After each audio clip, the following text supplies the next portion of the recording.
Hello and welcome to season 8 of the Writing Community Chat Show. It is absolutely fantastic to be back. Obviously, season 8 kicked off last week with the incredible Max Brooks, which I'm so ecstatic to have had Max on the show, and I had that show pre-recorded, which was fantastic. But this is the first live show back, and it's very exciting. I can see Anya in the chat. Hello to you, and Brandon, hello to you as well. It's great to have you here. It's crazy that we're on season 8. It's absolutely flown by, and there's some great guests being lined up this season, and hopefully can bag a couple of more before the season is up. Hello to you, Linda, as well. We've got a great guest on tonight. There's going to be a lot of information we could probably extract from this one, so keep your pens and paper handy. And your questions, of course, you can ask questions throughout, but remember at the end of the show, there is a question section for you guys specifically, and that will allow myself, if you've got questions for me or for the guest, to answer those for your knowledge. So fantastic. And just before I do get the show on the road, if you have liked and subscribed to the show, fantastic. If you haven't, please consider doing so, because the live shows are quite fun. The conversations in the chat get quite interesting at times, and that's always fun as well. So if you can hit that subscribe button, that'd be fantastic. Tonight's guest, in fact, I will play the little video and then I'll explain who tonight's guest is. And you've probably already seen that anyway. So welcome to the show. This is the Writing Community Chat Show, and my name's Chris.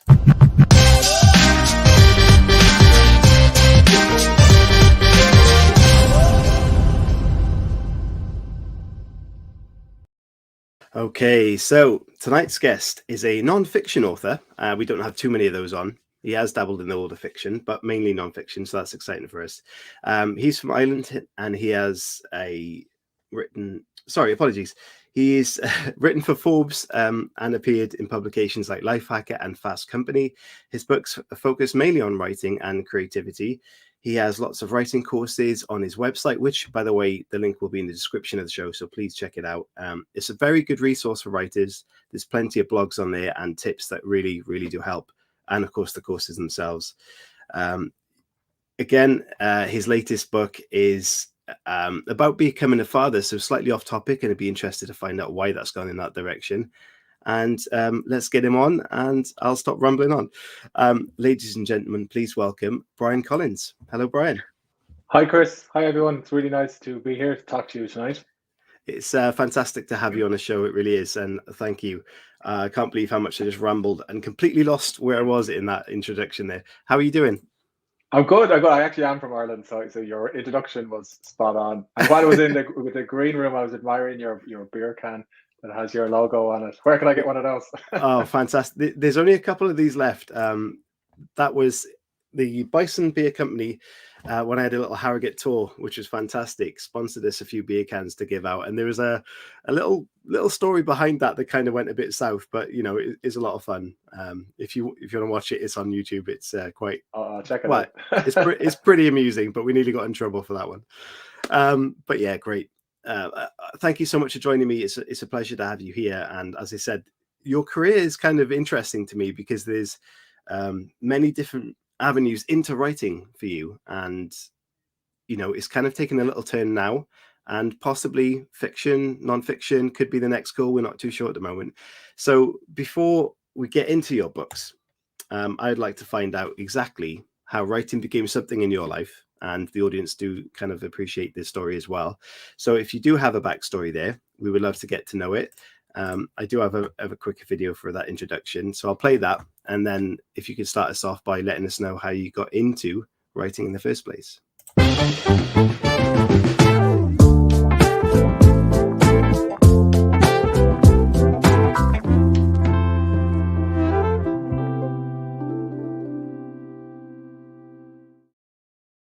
So Bryan, I thought you said I'm jumping in there all over the shop. It's been a while, obviously, you guys know that. Sorry, Bryan, let us know how you got into writing. So ever since I was about 5 or 6, I'm 40 now, by the way, so it's a long time ago. I wanted to make a living from writing, and it's because I read books like Roald Dahl and the BFG. So when I was 18, when I was 18, I decided what's the best way to make a living as a writer, and it was to study journalism because I wrote for the school newspaper. But when I was in college, I spent more time going to parties and going out and getting drunk and figuring out how to meet women than actually going to lectures. And I was lucky to graduate, to be honest. And to my great surprise, but no one else's, I found it really hard to get work after college. Because it turns out your job as a journalist is to figure out how to network with editors, not necessarily news stories. I didn't learn any of this. so I was unemployed on and off for a good few years.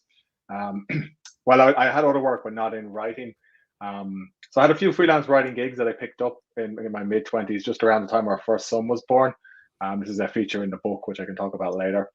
And unfortunately, it wasn't enough to pay the bills, but it was enough to keep my kind of toe in the pool for writing. Yeah. But I was quite frustrated with journalism, and this was around the time of the 2008, 2009 financial crisis. So we were struggling to pay the bills, and I was minding the kids sometimes at home full time. So I nearly gave up on writing, but then I said, I still like to do this. Is there another way I can make a living from it? So I enrolled in a series of literary short story classes in the Irish Writers Centre in Dublin. They made a big impression on me. And then I spent the next 2 years furiously writing and rewriting the same half a dozen or dozen short stories. I didn't really publish them into contests or self-published them, which I should have done, or got an editor. Basically, our instructor, who was a guy from Texas, he was a kind of real serious literary writer, and he said, your job is to write one true sentence. So I took that to heart. But the thing with trying to write one true sentence is it's impossible, because there's no such thing as a perfect sentence. So I was just rewriting constantly.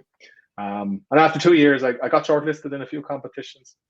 But, I was still like coming towards my late 20s, still struggling to make a living from writing. At this point now, I had a job as a care worker. So I said, look, I'm just going to do something different. Maybe I should set up a blog.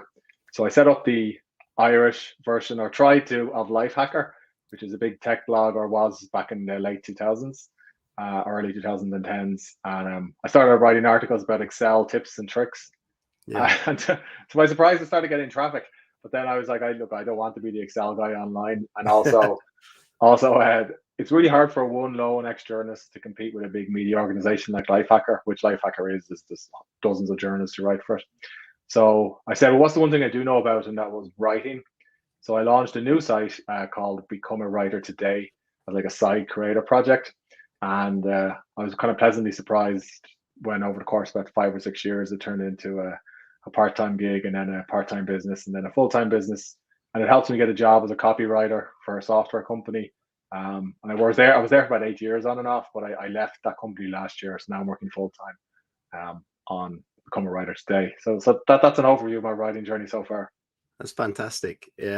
As I mentioned, there's a lot of influences here as towards how your writing has become, and different avenues there. And of course, that website, which I mentioned, and you just mentioned there, it will be just in the link. So please go and check it out. You can do it right now if you want to. And you'll see the wealth of content on there that's really helpful for us as writers and authors, and the courses involved, which I'm sure we'll mention. But the question I've got, if we rewind back to the start, journalism, Jo Paulson, she'd been on the show before, also a previous journalist. That was a terrible time for journalism. How much did that steer your ambition to become a writer, or was that ambition already there at that time? So my ambition to make a living from the written word in some way was there before journalism, because I always liked to write, and I figured there must be a way to turn this into some sort of job or something that I could do and get paid for it. And journalism seemed like the natural fit, and it's what people told me I should do at the time. And I guess it makes sense, because when you're 18, you don't really know what's right for you. Unfortunately, I wasn't a very good journalist, not just because I couldn't find freelance gigs, but I remember I was working for a local newspaper for 3 months, and the editor called me into his office and said, "Bryan, you were late with your news story yesterday again." And I said, well, I was trying to get it right. I was trying to perfect the introduction and write a good something that would really captivate the readers. And he's like, "Bryan, you just need to send your story over. Like, we need to get it to the sub-editors so it can be tidied up, and then we get the paper sent to print." So I got into the argument with him, and then he said, "Look, Bryan, if you can't send your news stories over on time, you're not doing your job. And if you're not doing your job, we're going to have to fire you." After that, I learned that there comes a point when you're a writer that you need to finish your work and submit it, and even if it's not perfect, you can work with somebody who can help you fix it. So that was probably the big lesson for me from journalism. apart from discovering that I don't have a nose for news and that I'm not cut out for that kind of career. It is quite difficult in Ireland as well. I'm sure some of your listeners are in the United States and the UK, so there's more media organizations in those countries, so it's a bit easier to get a job. But in Ireland, there's only a couple of media organizations, and everybody knows everybody. But there's a lot of journalism colleges and universities, so you're like a small fish in a small pool with a few big sharks. Wow. It does sound tough. I mean, the time pressure behind that must be difficult as a writer anyway, especially when you're learning your craft and trying to develop that skill. And obviously then the nonfiction side of things, was that something you thought you would go into? Or was that, as maybe something from your experiences in life, you thought that was a natural progression? Or was fiction ever on your mind at that point? Fiction's always on my mind, and sometimes I still think about writing fiction. So I took those short story classes. It lasted about a year, and then at the end there was a module in nonfiction writing, specifically on the art of the personal essay, and that made a big impact on me as well. So I love reading personal essays and writing personal essays, and I guess that naturally led me to blogging and writing online. But I still tried to write fiction on and off for the next few years without much success. So I took a few self-publishing courses, and I listened to podcasts like The Creative Pen with Joanna Penn, which is an excellent podcast. And I was like, you know what, maybe I should just try and write a thriller book, because that's what sells, that's what people want. So I tried that for a few months, and I got to chapter 3 in the book. And then I went to a writing workshop that work sent me on because it was going to help me with something to do, a project for work. And it was hosted by Robert McKee. So if your viewers aren't familiar, Robert McKee is like a famous screenwriter that the likes of Pixar call when they have problems with their script. But he also teaches writers and writers within businesses how to tell stories. So he gave a great workshop. I learned a lot from it. But at the end, I got to meet him. Now he's in his 70s. He gets quite fired up, and he seems quite cantankerous. But I went up to him and I said, "Look, Robert, how do I know what I should write? This is what I'm struggling with." He said, "Bryan, you need to go home and look at your bookshelf, and whatever's on your bookshelf, that's what you should write about." And then he autographed his book and said, "Write the truth." Now I think he puts that in all the books he autographed. But what I took away from that was, when I went home and looked at my bookshelf, I wasn't reading thriller books or mystery books. I was reading a lot of nonfiction, personal essays, and business books, and books about creativity and entrepreneurship. So then I said, well, why am I forcing myself to write something that I don't actually read that much? And that led me more into nonfiction. Definitely. As authors or people getting into writing might be watching this for many reasons, what kind of advice would you give based on what you've just talked about when you talk about short story competitions and having courses? Which one do you find probably most accessible and most valuable to you, having experienced those? I would say if somebody's listening, to get into the habit of finishing your work and submitting it or publishing it. So don't make the mistake that I did, where you endlessly rewrite something because you're worried about what someone will think, or you're worried it's not good enough, or you want to make it a little bit better. Except that it's going to have problems in it, and then go find an editor who can help you fix those problems. You can use a service like Readsy, for example, or if you don't have a budget, you can join a local writing group, or you could ask a friend who's going to give you frank feedback. Also consider building a place online where you start sharing your writing. If it's fiction, you can start publishing stories on Wattpad, and if it's nonfiction, I think most nonfiction writers who don't have a platform would do very well to start on Medium and Twitter, and build up a following in one of those platforms, and particularly Medium, because you can try writing about different nonfiction topics like entrepreneurship, personal development, business, self-help, whatever you're interested in, and see which one resonates with you. Because I personally found when I tried a few of those different genres, I started gravitating towards one or two and away from one or two. And Medium is great for that, because you can write an article in an hour or two, and then you can move on and write the next one. You can submit it to a publication. You can build up a following, because the following is already there. And then if you join the partner program, you can start getting paid a little bit for writing. But don't try and turn Medium into a full-time job. Just just a way of getting started writing online. Yeah, some great advice. That really is. When it comes to your blogging, I mean, in fact, I'll skip that a second. When you were writing as a journalist and then writing short stories and into the world of fiction, then did your writing sort of style change? I mean, how did you approach all those different type of aspects of writing? Oh yeah, I love that question because at the moment I work with a lot of freelance writers and I can see that some of the newer freelance writers are doing what I used to do. So when we're writing short stories, the instructor that I mentioned tasked us with writing one true sentence, and often one true sentence is a sentence that goes on for a paragraph or an entire page, and it can seem like a story contained in a sentence. It's almost like the Wow. writer showing, "Look what I can do with the written word." Yeah. Uh, it's fantastic in a book, but don't do that online. Yeah. You need to write like James Patterson or you know, one or two sentences per paragraph, and you know, put in bullet points and format it for scanners so they can read it easily. You don't have long blocks of text as an introduction. You need to phrase your articles in a certain way for particular publications. So it took me a long time to make that transition because I thought, Mm. you know, I craft nice, clever sentences that would help. But what you actually need to do is keep the reader's attention online, and if they're online, they're distracted. So, Yeah. so, so if anybody who's running a website or who's looked at analytics on Medium can tell you that people will read an article for 60 seconds or 90 seconds. So Okay. they're not reading every word, but they are maybe reading the introduction, and then they're moving down and reading the middle bit, and then they go back up, and then they might click on a link, and then they're gone. So, you really got to be succinct and concise. So take some notes from Ernest Hemingway maybe, and you know, use short sentences. Yeah. I mean, do you think, in terms of someone who is a blogger, an author, blogging is is it a valuable tool to do?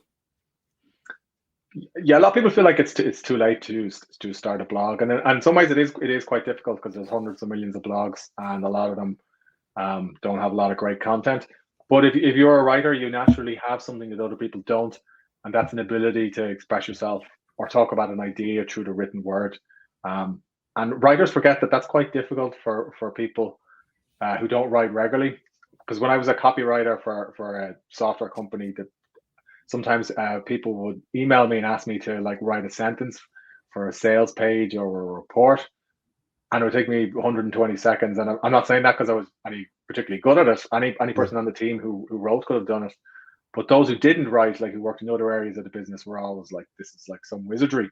And to me, it would be the same if a developer did this.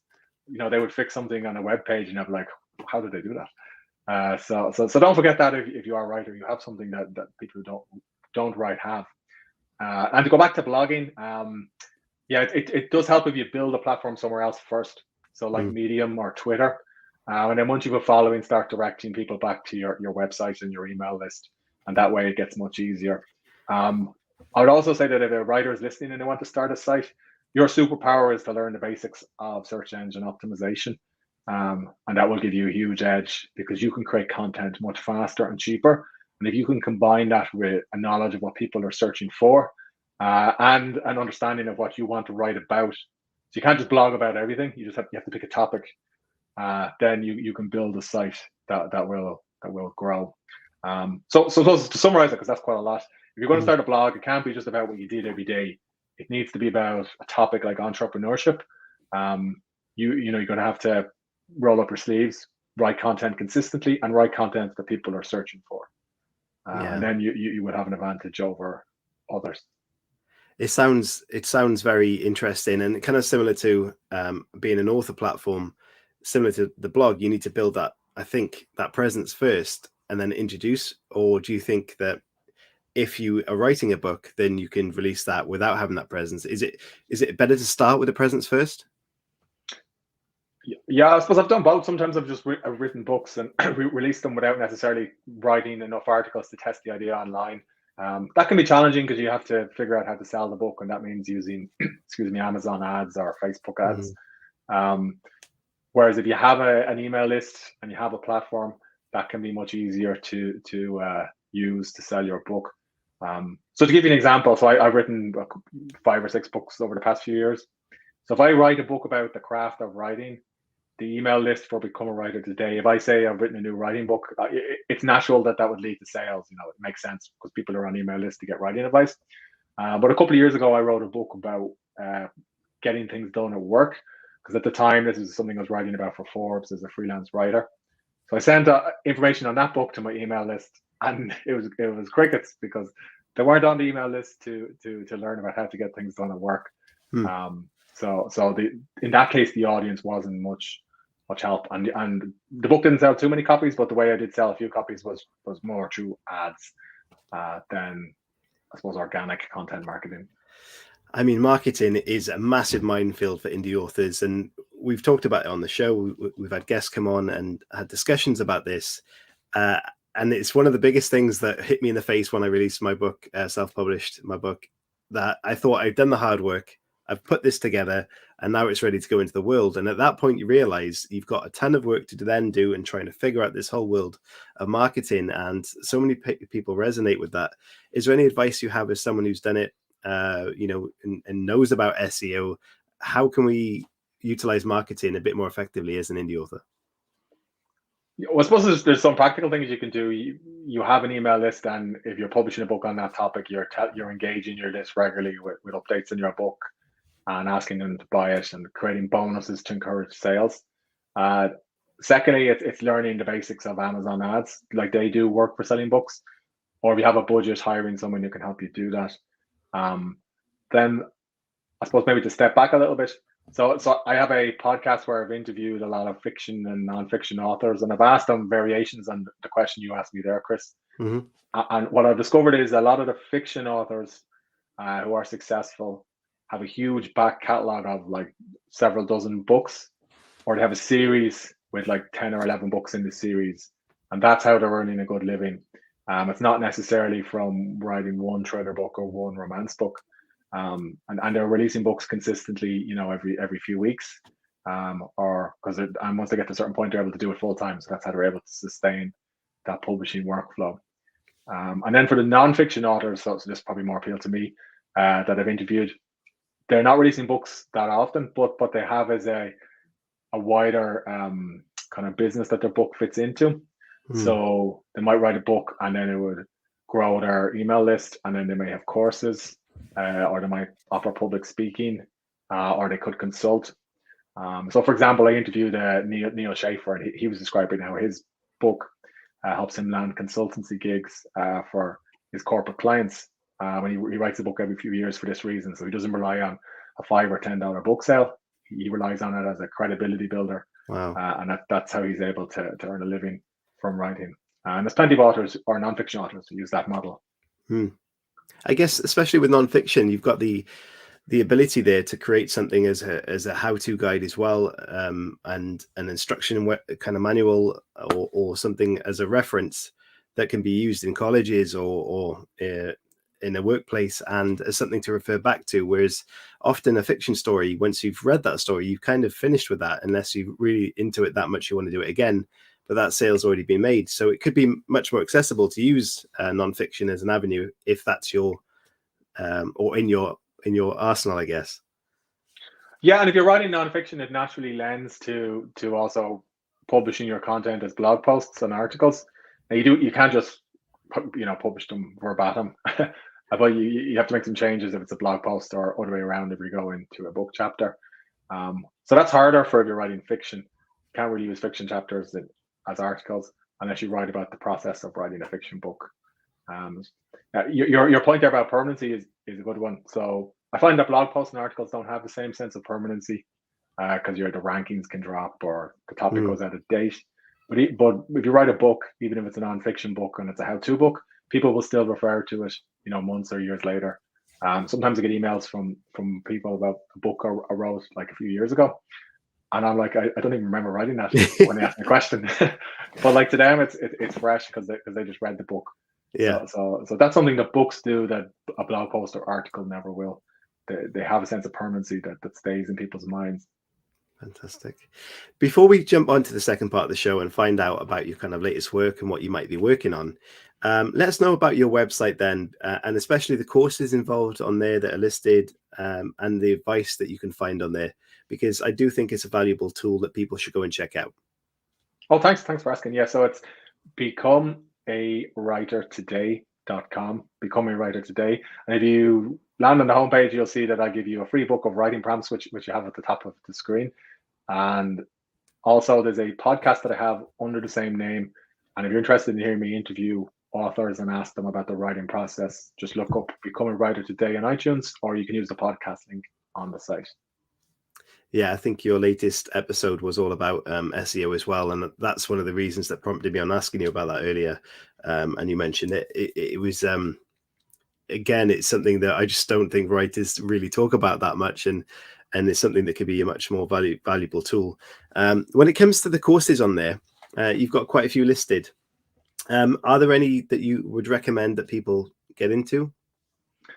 So yeah, I have a course on writer's block that's quite good. Or alternatively, I have a membership where you can join for the price of 2 cups of coffee a month, and you can try any of the courses there. There's one about writing a book. There's one about productivity as a writer, and then there's also a course about that will help you earn more money as a writer as well. Fantastic. Excellent. So let's move on to part 2 of the show. This is called What's the Story? And then we'll find out about what you've written lately and what's coming up.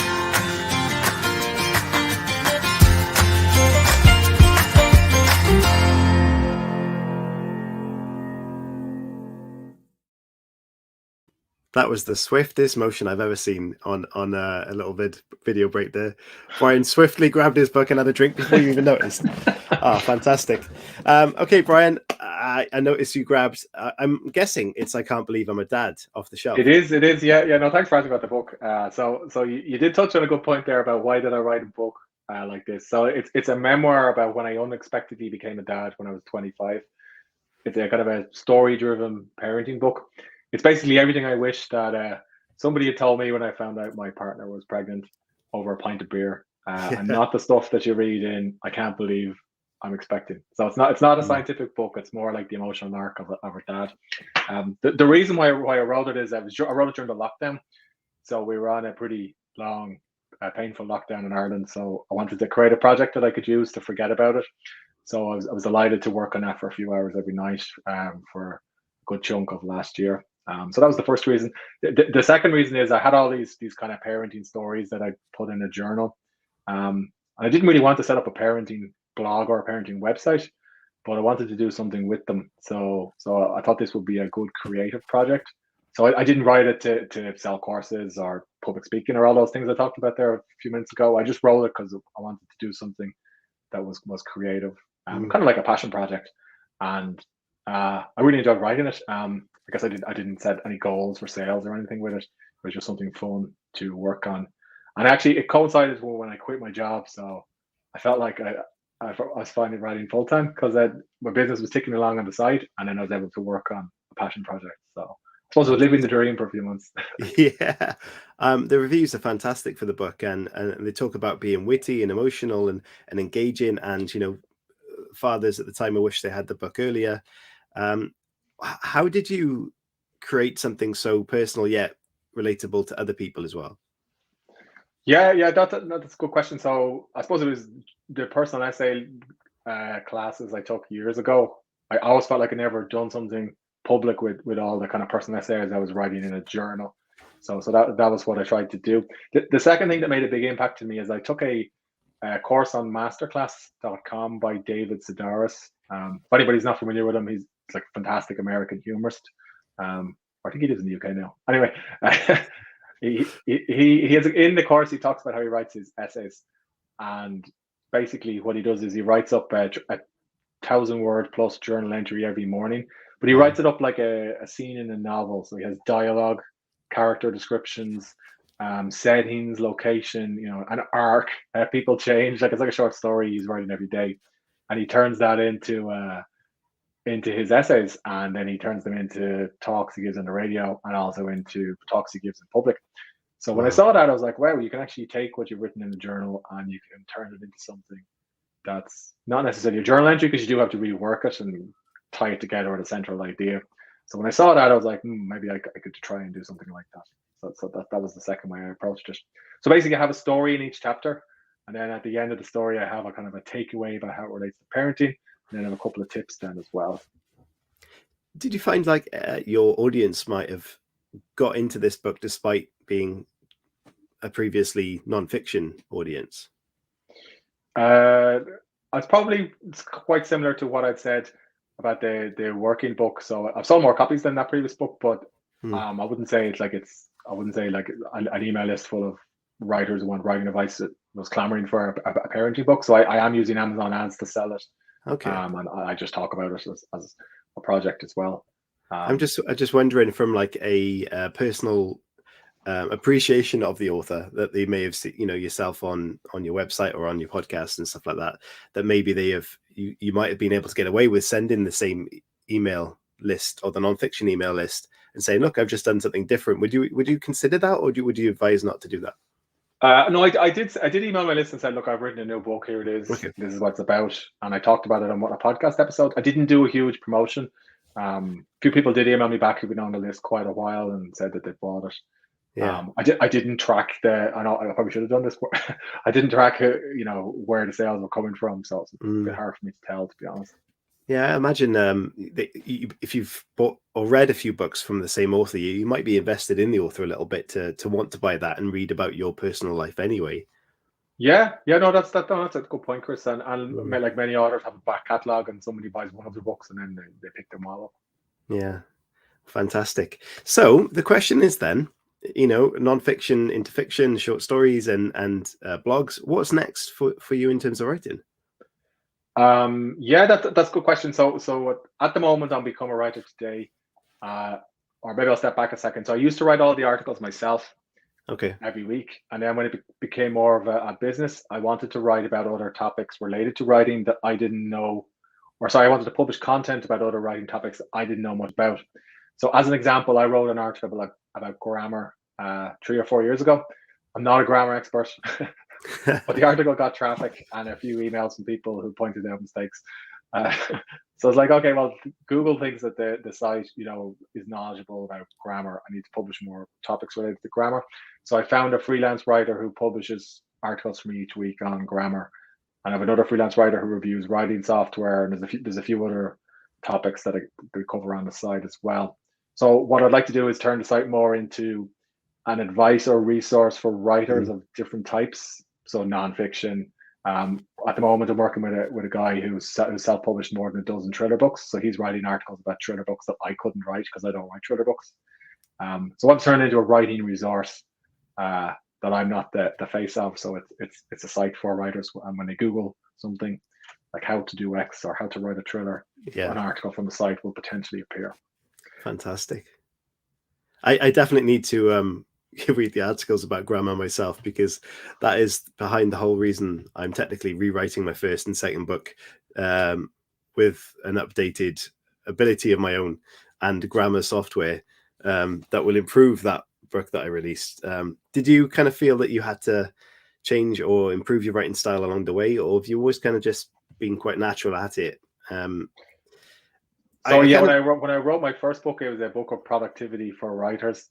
It was back in 2014, and I figured because I was a journalist, I could edit it myself. Yeah. And I also didn't have much money, so I thought that was a big mistake, because I got emails from people who complained about typos in the book. So I took it down and I rewrote it, and I hired an editor, and then I fixed it and put it back up. And ever since then, I've always said that I need to work with an editor for any big writing project. Okay. So that's kind of a rule that I have. How did that work for you? Was that definitely a payoff? Hiring an editor for that book, it was painful because it's not fun to go back. And I don't know how much you're enjoying rewriting your book, but I did this like 2 years later, so I didn't like going back and rewriting something that I thought I had moved on from. So I'd rather take a little bit more time at the start, but still set a deadline to working with an editor. And I mean, I think a viewer says they suck at grammar. I mean, like any writer will make mistakes, and someone else will read them and immediately spot them because they can see the wood from the trees. And the other good thing about getting an editor is it actually saves you a lot of time. You can spend 3 months trying to fix something, and they can fix it in a week because it's what they do. And even if your book doesn't sell a huge amount of copies, and this was something I learned from working with the first book, you're still getting secondary benefits because you're learning something more about book writing and editing, because you're working with an editor, and that will help you improve the next book. So it's never really wasted money. So you need an editor and a book cover designer and a proofreader. Those are the three things you need. Writing software like Grammarly is the one I use in Pro Writing Aid as well. They're great, but for bigger writing projects, you do need those people. Yeah, definitely. I mean, I've preached about that before, that exactly the same as you. Finances were there. I thought I'd do the cover myself. I'll do the editing myself, and it's very similar. Probably 2 years later, I'm now revisiting that and putting all that extra work in because it just felt easier and it was cheaper to do it that way. And of course, it comes with those hang-ups of having your 5-star reviews becoming 4-star reviews because someone's picked up grammar issues, and it's kind of something that's definitely worth holding out for. As excited as you might be to release that book, like I was. Well, like I know Joanna Penro mentioned a few moments ago, she does republish some of her books. She's the book about how to make money as a writer, and she described how she's released several editions of that book. So it is common practice to release a second or a third version of a book. But I would say it's probably better to do that if you have something new to say, and not because you have to fix stuff. Yeah, definitely. Okay, so the world of fiction, how much are you kind of leaning into that now? Is there something that you've got burning in the back of your mind? You think, do you know what, I really want to have a crack at this genre? Or you mentioned humor before. Writing comedy is quite hard. Is there something there that you haven't written that you kind of really want to? So I have thought on and off about writing fiction, but it probably wouldn't be something I could see myself doing in the short or medium term. I still do prefer reading nonfiction, and I like writing nonfiction. So what I'm going to probably do is build a couple of other websites in related niches, and hire writers to help me create content for those sites, and then I'll edit the content for them. So I have a food and drinks website, for example. I don't write articles, but I'm kind of research what the articles should be, and then I would edit them. So that's something that I want to do. And then I've set up my own personal site. So I've started writing more about Web 3.0 on my own personal site. That's kind of a side project as well. Wow. So that's probably mostly what I'm thinking about at the moment. And it's a valuable thing to have a site as a business and as a podcast. Is it something that an author should definitely have? Well, you don't need all of those things. No, you certainly don't. I would say you just need a platform. So like your show that you have here, Chris, or a podcast, or an email list, or a Medium following. It's great if you have more things, but I suppose ask yourself what's going to move the needle for you, and what does moving the needle look like? Is it book sales? Is it people reading your articles? Is it shares? Is it building a back catalog of work? Whatever it is, and then strip out anything that takes you away from that goal, I guess. Fantastic. Okay. What we're going to do is go on to the final part of the show, which is community questions. So if you guys have any questions at all, please send them through. I've got a couple of my own that I will ask that's slightly around or off topic, and then we'll wrap it up shortly. So part 3 of the show, community questions. Please send them in.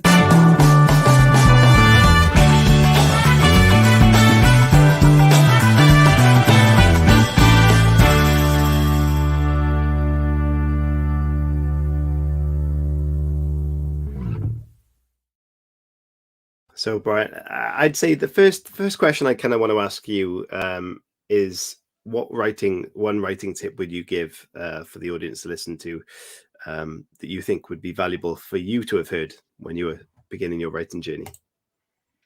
Start small and be consistent. So don't do what I tried to do and write for 6 hours on Saturday. Yeah. Instead, write 15 minutes for 5 or 6 days a week. Write 300 words. Most people can fit that in before or after work, because chances are if you're starting, that's when you're writing.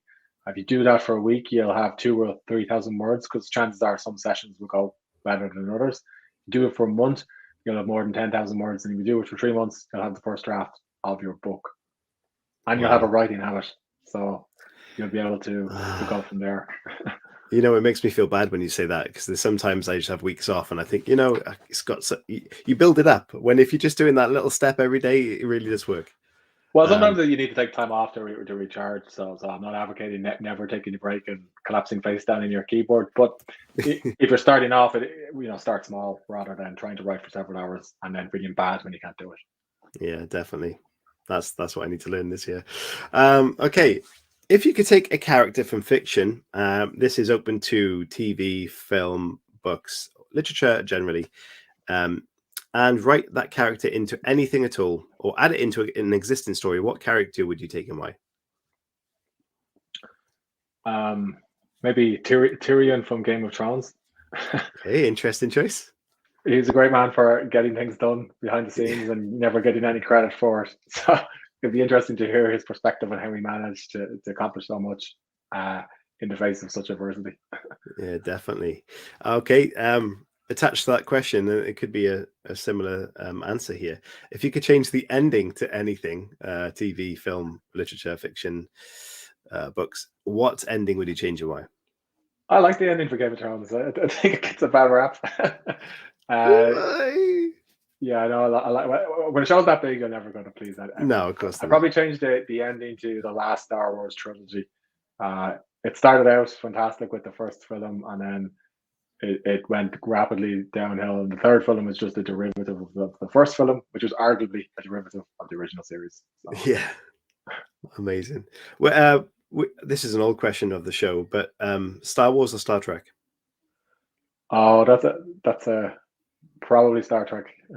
Oh, okay. Tough though. It's tough though. No, I like both, but Star Trek was what I watched first. So even though I do like both. Who do you think is this is a long debated question on the show, is a better villain in the Star Wars films? Is it Darth Maul or Kylo Ren?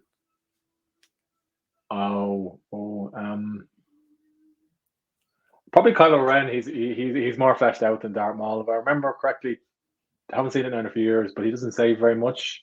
No, he doesn't doesn't really have much motivation, just apart from to kill Obi-Wan Kenobi. Still a fantastic villain. Maybe that's why he's great, because he's mysterious. But Kylo Ren has an arc. So I mean, he definitely has a good arc. Whereas I think Darth Maul turned up for 5 minutes, was a bit of a badass, and disappeared. So yeah, okay. Where's the other question gone? I'm all over with my buttons today. What does I'll ask that later. What are you most looking forward to at the moment in life in general? Is there any cool story going on?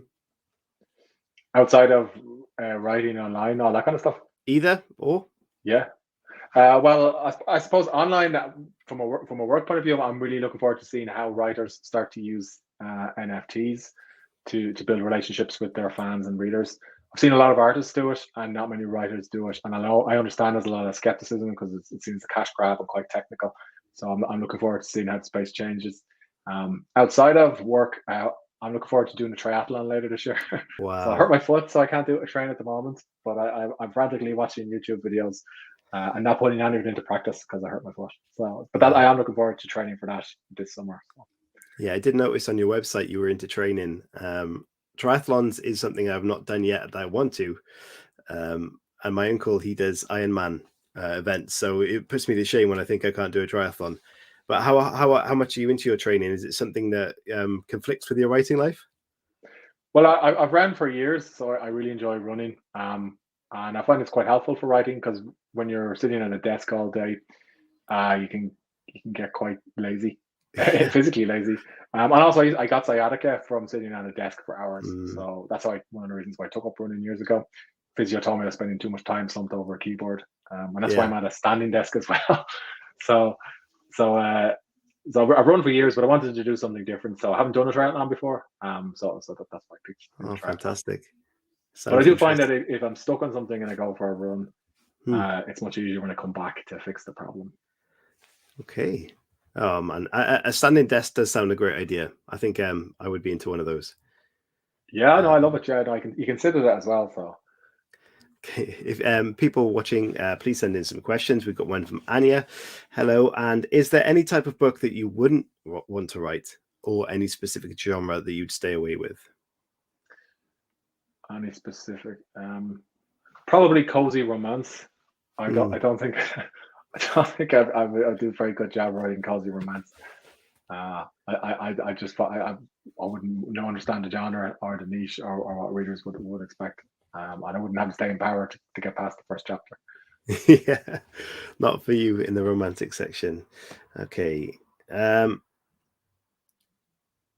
Okay. Sorry if I missed this. Someone at the door. How many books have you have out, Bryan? I think it's over 10, isn't it? 7 or 8 books. Yeah, it's good. Okay. I mean, some of the books are part of a series, so it's a bit hard to track. But yeah, it's 7 or 8 books. Yeah. How on earth do you juggle all the things you're doing?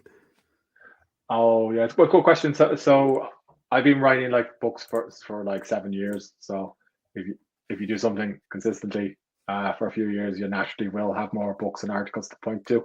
And compared to other indie authors, I don't write that many books.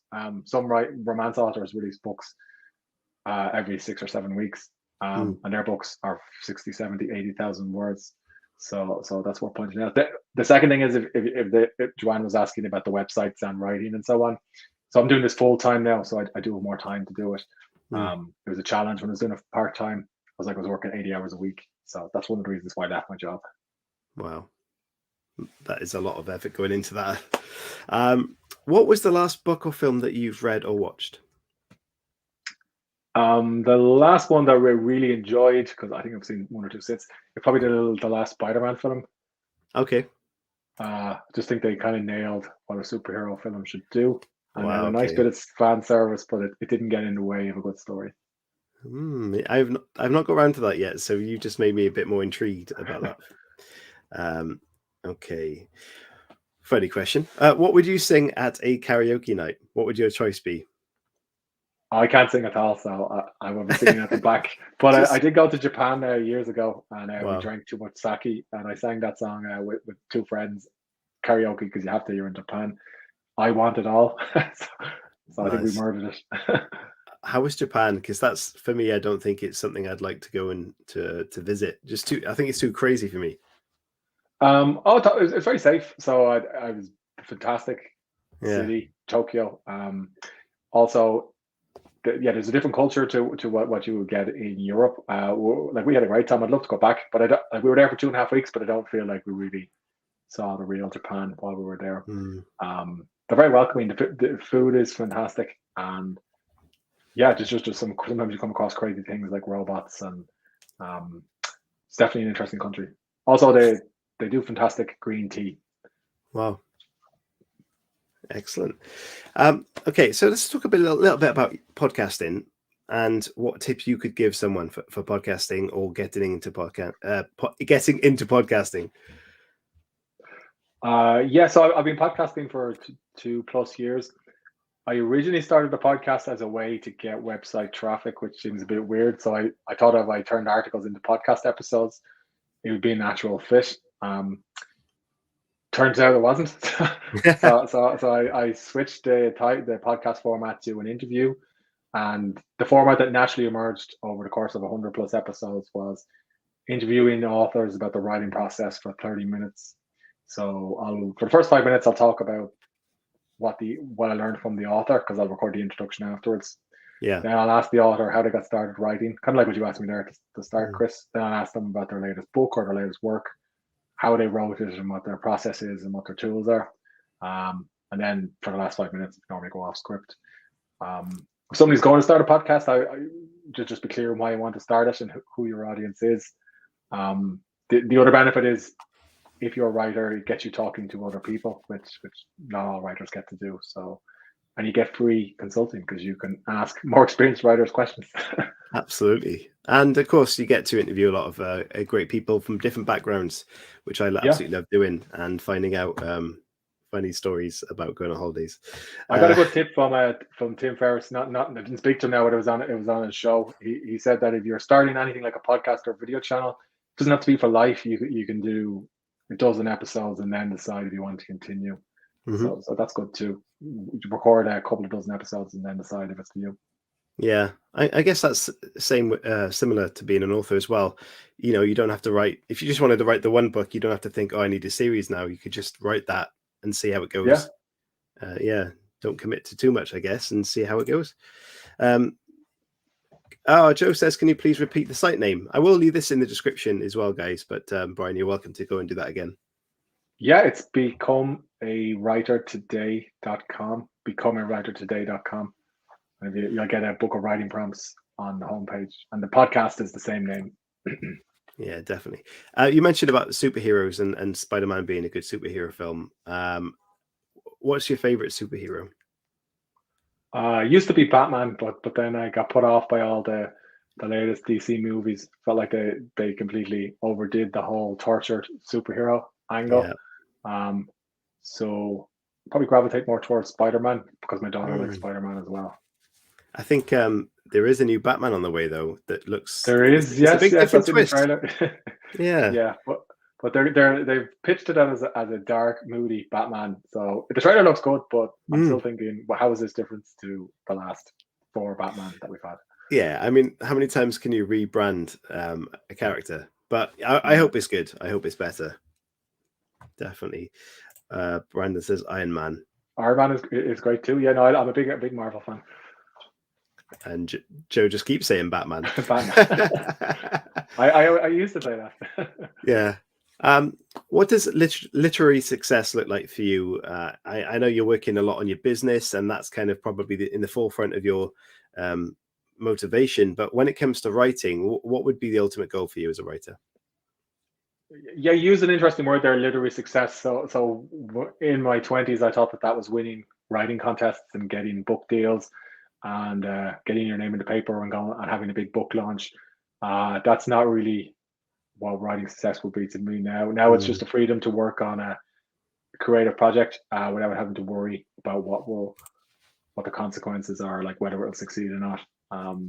So I guess for the business to get to a point where it pays me to work on creative projects that people read and enjoy. Yeah, that is a fantastic goal to have. I mean, be sustainable in your business as well. How many more? You mentioned you're creating different sites for your business as well. Do you think you'll carry on doing that and keep expanding this as it is, or do you think you're going to fine tune on what you've got now and and grow it that way? Yeah, so the business it's a content publishing business, and there's like a whole niche online of content publishers, and there's courses you can take in it. But generally, those who run content publishing websites tend to have 3 or 4, and then 1 or 2 would be ones that would earn them the most money and that would get the most traffic. And the other ones would be maybe future projects. But if you start a site and you start publishing content on it, you age it, which means later on it could potentially rank in Google. It's kind of an SEO technique. Would I start several dozen sites? No, because it would take too much time and money and attention to do that. I think I have 6 or 7 sites, but I only work on 3 of them, and I only write for 1 of them, and I edit content for the other. So, and I do this. I mean, somebody asked like, how am I doing all this? It's with a team of writers. So like, there's several dozen freelance writers who come and go. So I commission. So I'm not writing all of these articles myself. Fantastic. It sounds a very busy time. Joanne keeps asking, so I'm going to ask. I want to know if Bryan will create a superhero. Is that a request, Joe? I'd love to create one, but what? Amazing. Jason Bateman. He's not a superhero. I don't think so. Is he not the guy from Serial Killer? I'm not sure. I haven't seen that. Someone said he's an maybe not. No, is he in Ozark? Arrested. Yes, he is in Ozark. Yeah. I was mixing him up with the Batman from the early 2000s. Oh, right. Bryan, I think we have exhausted the questions from the community out there, and we are coming up to the end of the show. So all I can say is thank you for joining me, and I strongly advise the people that are listening to this and watching it to go and check out your website because it is a very useful tool. And thank you for coming on the show. Thanks, Chris, for having me. You're very welcome, guys. Again, in the description, you will find the links to the show, to Bryan's website and to his books as well. So please go and support him and check that out, as well as his podcast, because as I mentioned, the very top episode on there at the moment is, I can't remember the author's name, I do apologize, but he's great, a great interview about SEO on there. And as Joe rightly mentioned in the chat there's a lot of us that don't know too much about that. So that's a really helpful interview. Please do go and check that out. And from me, it's goodbye. There will be another show next week. I will announce that guest on Monday, probably Monday. But in the meantime, I would love you to like this episode and to share it around and to give us some support and Bryan some support. Thank you for tuning in. It's been an absolute pleasure to be back for season 8. Exciting times to come. For me, it's goodbye. I'm Bryan. We will see you soon. Stay safe. Bye.